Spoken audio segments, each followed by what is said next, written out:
This program has been brought to you by Cell One.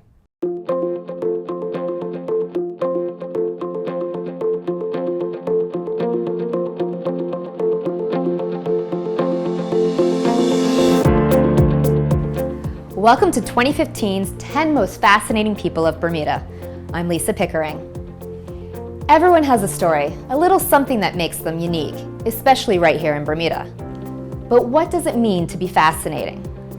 We've put together a list of 10 Bermudians that captured the headlines in 2015. Whether they've been the subject of controversy or of great praise, there isn't an individual on this list that hasn't come up in conversation around the dinner table, at the office, or at social gatherings.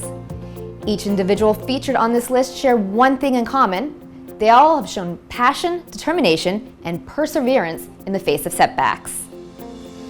The list is in no particular order, but the final subject revealed is this year's most fascinating person of Bermuda. Let's get started.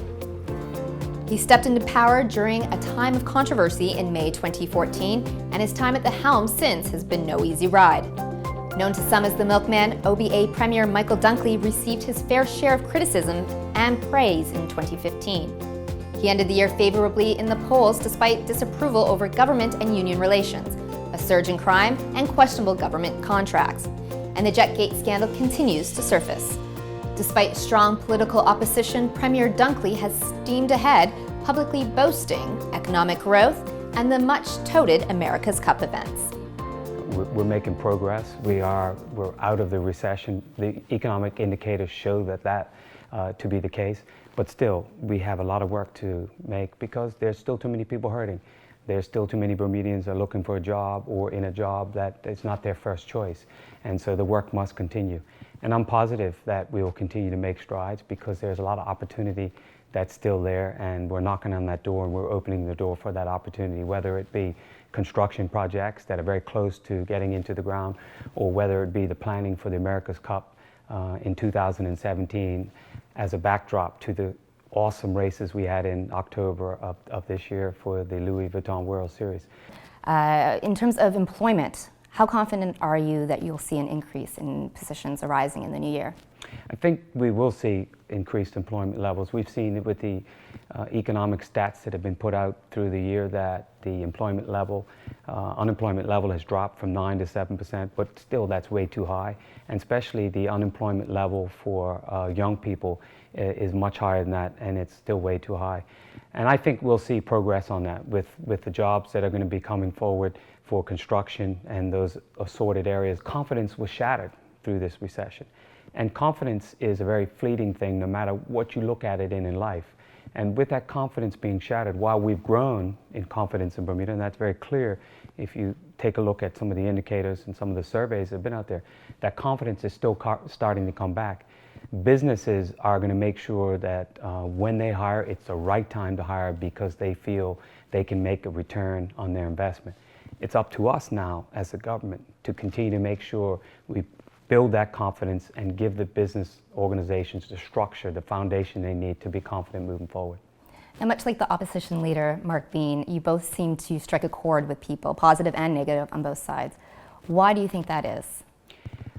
I think that if you're in a position where you're going to be in the focus, whether you're a business leader, whether you're a politician or a sportsman or a community activist, we live in a world now that that spotlight, the sunshine of public scrutiny can be on you quite easily through all the various social media and everything else in between that. And as the Premier of Bermuda, I've made sure that people can reach out to me. The opposition get a bit upset at times that they say I'm always around and photo opportunities and all that. But I cast that against the backdrop. If I stayed in the office all day poring over paper, people wouldn't have the opportunity to have access to you.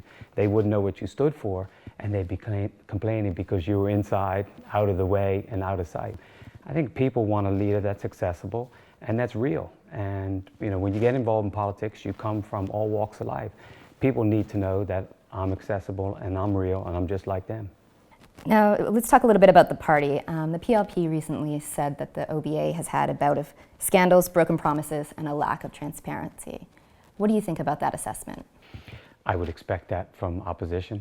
That's them doing their job. I think There's no fertile ground for that. One of the things that I am comforted by in my time as Premier since May of last year, I've always been very open and transparent. If you look at our record, we brought Patty legislation and made it happen within a couple of months of becoming the Premier. That had sat around for years. One must question why. Changed the ministerial code of conduct to make it have more teeth and have more oversight. We've put all the ministerial travel on a website where people can look into it. We've opened up government boards to get more participation specifically for women who want to serve. I will do everything I can to make sure that good governance is a part of every breath that we take on the island here. And I realize in doing that, you open yourself up for much more scrutiny. And that's fine, because I think as politicians, what you do should be answerable to people all the time.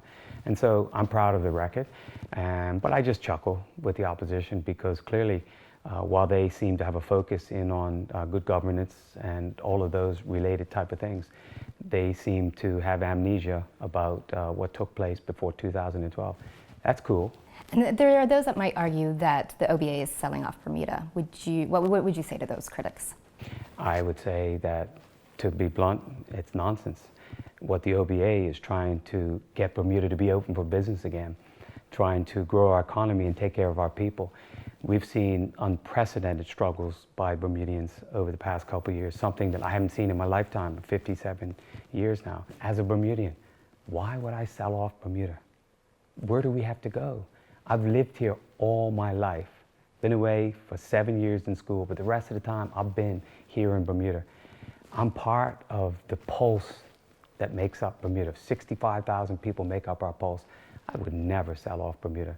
And I think that's probably just a catchy political phrase that doesn't do us any good as we try to move forward. Because I can turn it back around and say to those who say that, well, what about those policies? Didn't that sell Bermuda off and put us down in the doldrums? I'd rather focus in on where we need to go. We're not selling off Bermuda. We're trying to make sure Bermuda is sustainable for our people with opportunity and hope. It's about the next generation. Let's talk about becoming Premier. Was that an aspiration of yours, and did you expect it? I think the straight answer to that is, once you get involved in anything, you would believe that there'd be opportunities to move up. I knew I'd been involved in politics long enough that I had the leadership potential, and I stayed out of the leadership contest when the OBA was formed. Straight up, I told people it was my goal to go stay in constituency number 10 and win, and I had no desire at that time. In politics, you never know when that opportunity or people will come knocking on your door and ask you to take up the baton. Now, you had mentioned family life. You've been 20 years almost in the public eye. It must have taken a toll somewhat on family life. It has. I remember when I first got involved, one of the conversations that I had with my wife, who gives me great advice all the time. She's the silent force beside me at all times, was we have to consider the family. We had 2 young girls at that time, still very much in their young formative years going to school, and it was a real balance. But I think I did a fairly good job. If you ask her at times, it might not seem that way, but I think I've done a fairly good job of trying to balance that. But when you get involved in politics, you can't pick the optimum time to jump overboard. Opportunities arise and you have to decide if you're going to open that door or you're going to try to wait for another day. I very rarely wait. I make a decision and you have to move on it. Life's just too short. You've been called a social media statesman. Why do you think the medium is so important for you, and do you consider yourself a brand? That's a good question. Do you consider yourself a brand? I'd like to make Bermuda a brand and me be part of that brand. We have a lot to be proud of in Bermuda, but we have a lot of challenges that we have to face. And one of the reasons why I'm out there on social media is because people need to be able to know what you're doing. They need to be in touch with what you're doing. They need to be able to reach out to you. And I guess the person behind who I am is one that I just have, I don't know, I was blessed with the ability just to wake up in the morning and want to attack the day. Energy and drive. And I can thank my parents for that, because my father always installed in me the value of getting up and doing something with your day. I even remember on weekends when we had an opportunity to do some stuff around the house or get out and play in the neighborhoods or whatever. My father always was strict on, look, you guys are going to do these type of things first before you move forward. So I just appreciate the time that you have in a day to do things. And then, I reflect back with the strong upbringing I had as parents, they really cast their stamp on who me and my brother and 2 sisters are.